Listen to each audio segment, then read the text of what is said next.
I shall do my best to present the subject as simply as possible, using your imagination and knowledge. In spite of the fact that I am a consultant of Orthospace company, my intentions are purely professional. Commercial promotion of this product is not my mission.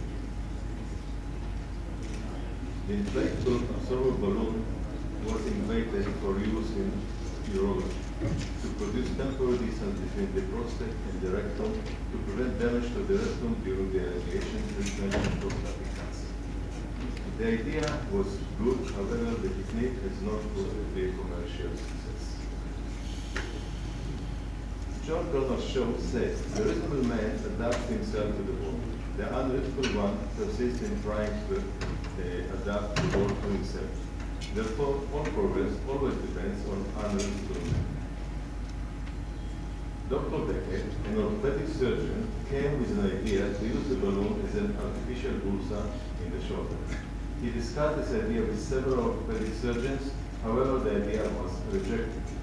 At the beginning, I was the only one unreasonable man to say it will work. In fact, it works.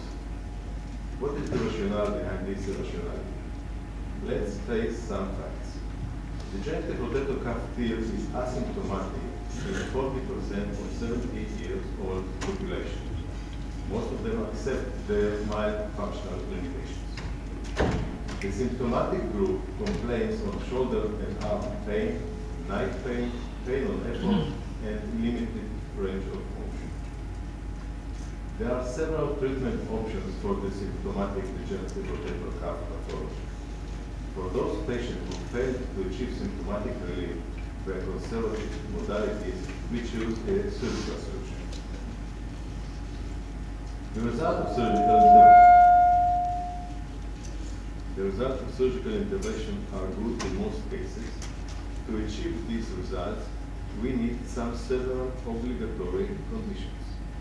Good tissue quality, reducible tear, good bone and cartilage, cooperative patient, experienced surgeons, skillful physiotherapists, many credits, and life projects. But even with the existence of all these conditions, during the surgery, the surgeon may encounter some problems. Difficult to achieve this desired repair, bad quality of soft tissue, bad quality of bone, and limited solutions for massive irreparable tears. Following the surgical intervention, there are several unavoidable problems. Pain, severe for a long time, prolonged rehabilitation process, high percent of red tear, and difficulty to achieve the desired outcome. Concerning these perioperative and postoperative problems, special attention must be given to these two groups. Patients with massive irreparable rotator cuff, but they are painful with good function, and massive irreparable rotator cuff, painful patient with bad function, and this patient is at risk. The obvious question is how to treat those. The next question is, the attempt to repair the massive degenerative rotator cuff tear handles in fact only the outcome of the cause, but not the cause of the problem. What about the basic, the reasons for this degeneration? If the conditions are the same, why should the repair tendon be better than the original one? Third question, significant part of repaired massive rotator cuff tear, about 30%, are found returned on follow-up, although patient indicates subjective and functional improvement. So what did we actually do? What makes the difference between the symptomatic and the asymptomatic groups?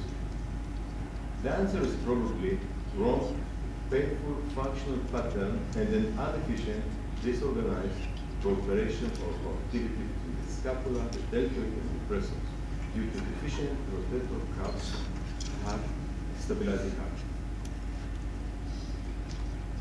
Proximal migration of the humeral center of rotation and cranial inclination of the glenoid results in a shift of the glenohumeral axis of rotation to produce an acromio-humeral axis.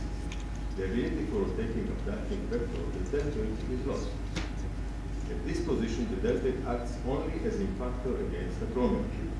The impact is painful, and the activity is against incongruent and rough sliding through. Trapezium and deltoid muscles are synergists of abduction or elevation of the shoulder. The glenoid joint abducting vector needs excessive deltoid activation, but this activity is the main cause of impingement. Painful impingement blocks the activation of this muscle. The unbalanced activity, strong trapezius, and weakened deltoid results in an upward rotation of the scapula with increased upward glenoid inclination, which means more needed for deltoid power and for humeral head depression. The necessary change in this situation is activation of the depressors, that mean antagonists of the deltoid, according to the Schowel principle and the obligatory coupling activity. Distancing of the humeral head away from the acromion by the depressor will prevent the impingement and provide ability for deltoid reinforcement, but it will result in additional, more than double needed efforts for the deltoid. The patient has to learn the efficient pattern and to strengthen the deltoid, but both the learning ability and the deltoid training are blocked by the painful impact at the acromion under surgery. Looking for the best solution in symptomatic massive rotator cuff tear, we must eliminate the existing problems. One, pain as muscle activation problem, muscle imbalance, and existence of rough gliding humeral acromion surface. The rationale behind the in-space balloon is to treat the main complaint, the pain in supracranial space. The purpose is to shift the symptomatic patient to the asymptomatic group by painless rehabilitation. The in-space is a semi-inflated soft balloon located between the acromion and the humeral head. In this location, the in-space prevents the subacromial friction by soft, adaptable gliding surface, a kind of a water vessel. In addition, the semi-inflated balloon provides a stabilizing effect for humeral head by an adjustable ring following the sinking of the head of the humerus to the center of the balloon. It improves the location of the humeral head axis by some depression of the humeral head. This depression is needed for the rehabilitation process to get correct sensory input and new improved motor pattern. Due to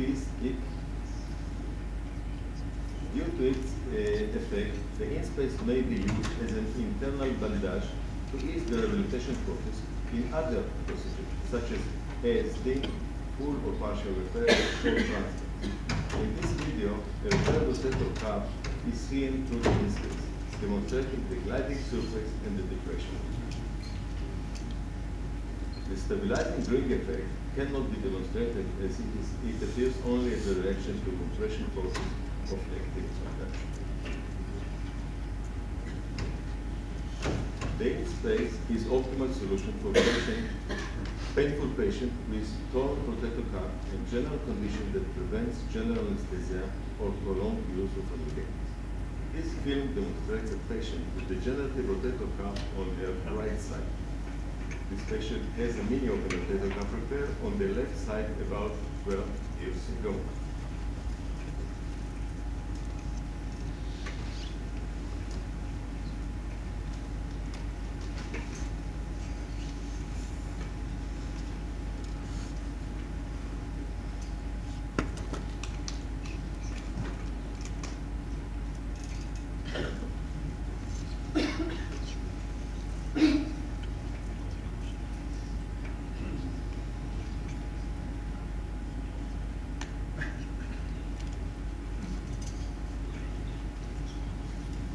This is the best solution for a painful active patient with torn rotator cuff but good range of motion, as it provides good chance for improvement with minor physical complications.